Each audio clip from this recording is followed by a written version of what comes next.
Hi everybody, this is my friend Maya and she's here to talk about her experiences with racial discrimination today. Hello.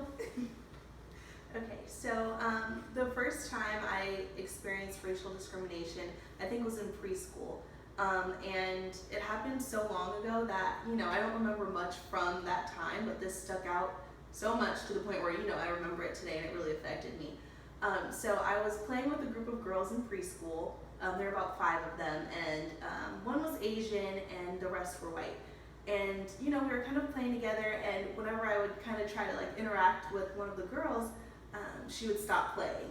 And I was like, okay, this is kind of weird. And I would keep trying, kids, we all want to play together. I would keep trying, and she would just keep stopping. And then finally I asked, can I play with you?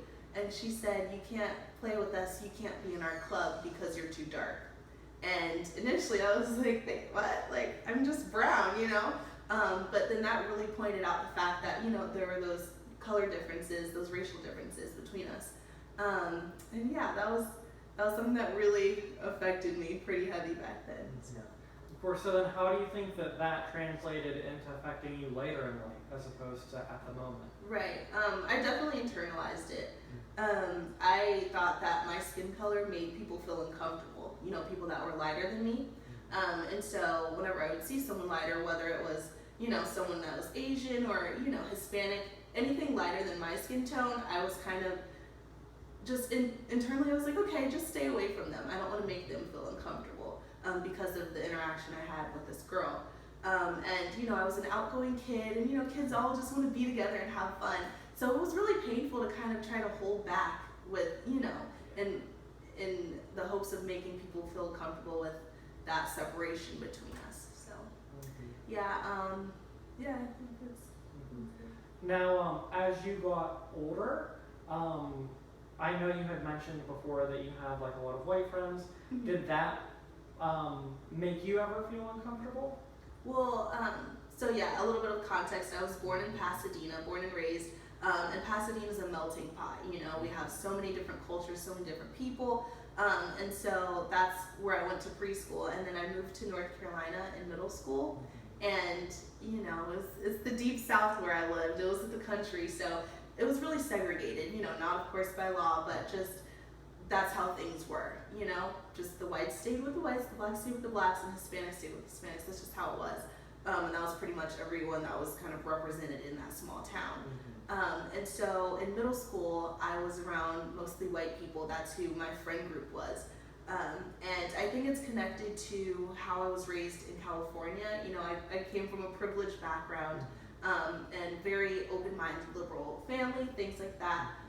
And so that's how I connected to those white people in North Carolina in terms of affluence and things of that nature, because the white people there were, they worked at banks, they were teachers, lawyers, things like that. And the black people in that small town were more, janitorial staff and, things like that around school. So that's just kind of how I connected with those, that group of people, those white people. And it was really interesting because I no longer felt the need to kind of hold back, or just, stay in my little circle. Yeah, it was really interesting, but I definitely did still in the back of my head say oh, well, why are these people more accepting of me? Because I thought, even in middle school, which is crazy because, you're grown, kind of, or grown, but, it was just why do these people accept me? I'm different, Yeah. So, yeah. So then, given that we grew up with the first black president, the first Yes. first lady that was black, did that set a different, more positive example for you? Did that, empower you as a black woman? Of course, how could it not? It's so empowering. But growing up, I was always around really powerful, influential African American people, black people. That's who my mom, my mom's friend group was really like that. My dad's friend group, just really, really beautiful black people that were, just so successful. And so I always had that to look up to. I always had those role models. But my thing was just, I wanted everybody else to see that black excellence was really something, that existed. And so that kind of drove me to try to be the best version of myself to kind of represent my race, especially in North Carolina when, you know, things are still kind of segregated and African Americans are still looked down upon so much. And so, yeah, it was a lot. It was a big burden to carry, though, you know, just trying to be perfect all the time and, you know, represent a whole body of people. But I think the Obamas did an incredible job doing that. I think they did. Yeah. Certainly in comparison. So it seems like it was really important when you were younger, but then you kind of moved away from it as you got older. Is that correct? You kind of became like more like self-confident and that played a huge part in it. In terms of, like I said, like representation of the role models that I had, because if it weren't for those positive, you know, successful, just uplifting Black people in my life, I don't know where I would be, you know, because every kid wants to fit in. And you feel like a crazy outsider, you feel like something's wrong with you if you can't fit in, if you can't have friends. And so that's another thing. Because I started noticing those differences between, you know, the girl that said that to me and myself. Right. She had blonde hair, so I told my mom I wanted a certain Barbie and it came with a blonde wig so you can match the Barbie. And she got it for me, and I wore that wig all the time at home, and I would just be so excited because I felt like that was one step closer to belonging. You know what I mean? Yeah. So yeah. What was the question? I mean, you pretty much answered it. It was regarding like self-confidence. Yeah. So in terms of, I know you're really interested in working with like journalism, and specifically like sports journalism.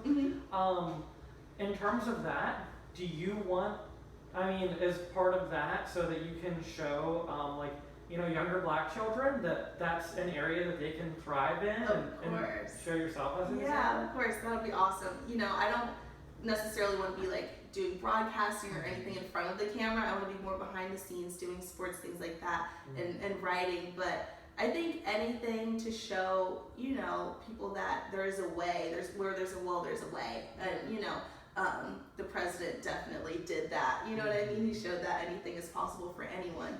And I think not only as a, you know, a Black person, but as a woman as well. That's really big. So, yeah. Well, that's excellent, and I really appreciate the fact that you took the time to share it with me and also to my class. Of course. We all appreciate it a lot, and thank you so much. Thank you.